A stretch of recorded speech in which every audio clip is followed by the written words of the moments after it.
All right, what's up, everyone? So the other day I posed a question. It's kind of a controversial question, I guess. I didn't mean it to be controversial. I thought it was, well, obviously, I had an answer to my opinion on it, so I'm making the video. But the question was, in a perfect world, keyword perfect world, would the strength coach and the skills coach for an athlete be the same person?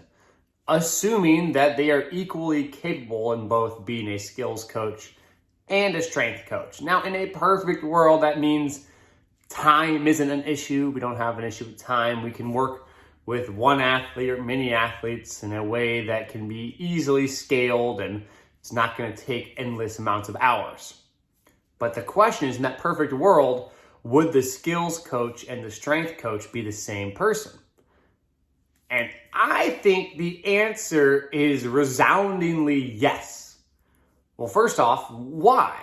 Well, we lift weights and train in the weight room to help our ability on the court or field.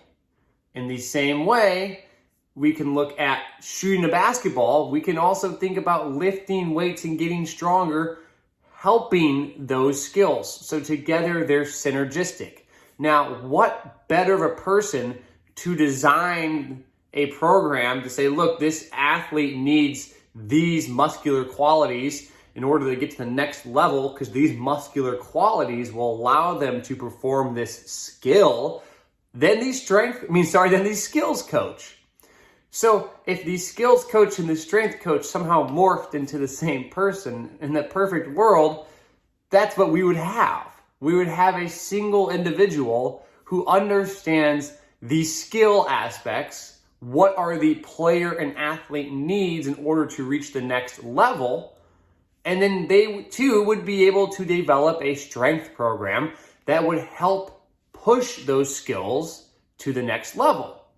Because ultimately, the goal is the same for anyone within the realm of performance for that athlete, and that is to help the athlete perform the best on the field and perform it in a way that they can repeat it over and over again with a reduced likelihood of injury and also an decreased amount of variability in performance. In other words, they're consistently good.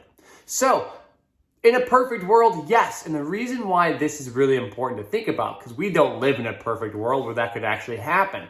But if in the perfect world that exists, that's the optimal outcome, then us as strength coaches should take the time to try and understand, if and when possible, specific skills the athlete is working on and the development of those skills, possibly leading them to take the next steps.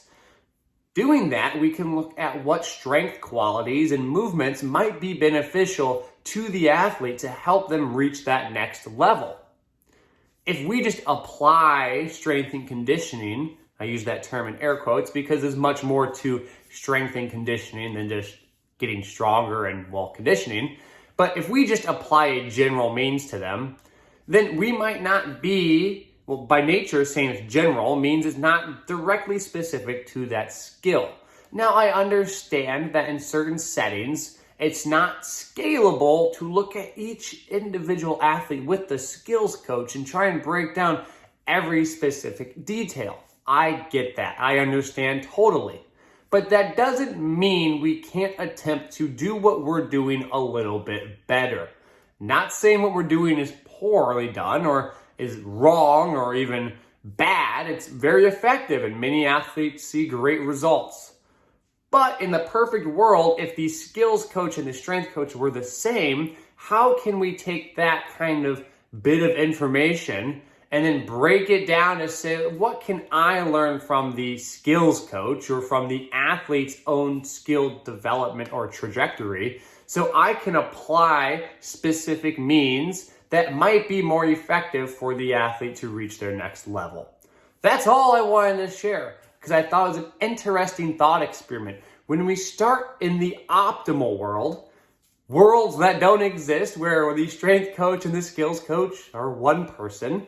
Again, in track and field, actually, they are the same person quite a bit, but there's reasons for that because it's very much a controlled setting And we're not going to dive into that right now, but the reduction in variables and general skill, not saying it's not difficult skill to run and sprint and do the track and field events like throwing, but it's not the same kind of variables that a field sport would see. And it's not in a team setting per se either. So let's not go down that rant. But the point is, starting at the end product, the optimal world, we can look at some things that would be perfect.